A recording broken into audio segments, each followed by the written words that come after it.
Raido Ränkel, Tallinna suusamaratoni võit on sinu käes see aasta. Uhke üksinda soolosõit, kuidas siis rada ilmselt lippas? Ütleme nii, et see värske lumi oli aeglaseks teinud selle, et teine ring oli päris aeglane, aga sai oma sõitu rahulikult teha. No mitte rahulikult, aga sõitsid selle nii-öelda tsooni peale, et üle ei hakanud parem, aga eks see distants on hetkel minu jaoks veel niisugune pikk, et igapäevane ei ole siin, aga ilus ilm ja hea. Et nägime, et suhteliselt sõidu alguses juba said vahe sisse, et oli see sihlikult sul niimoodi planeeritud üksinda soolosõitu teha või kujunes lihtsalt sõidu käigus?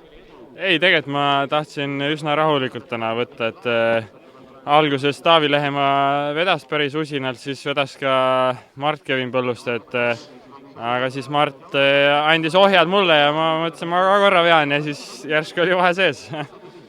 Tundub, et sinu tempo siis tol hetkel käis üle jõu poistel.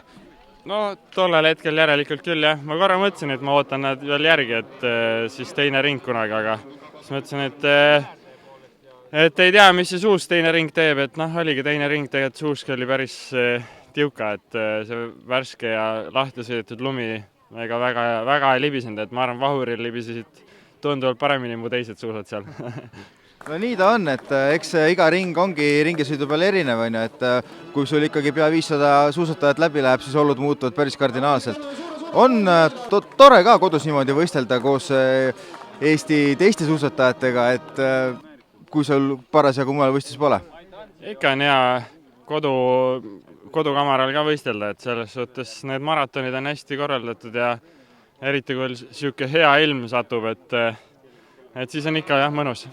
Täna tõesti pidi päikseprillid välja otsima, et suusatada näeks, et lumi peegeldab muidu kõvasti vastu, aga igal juhul jõudu jaksu sulle edaspidi ja palju õnne! Jah, aitäh!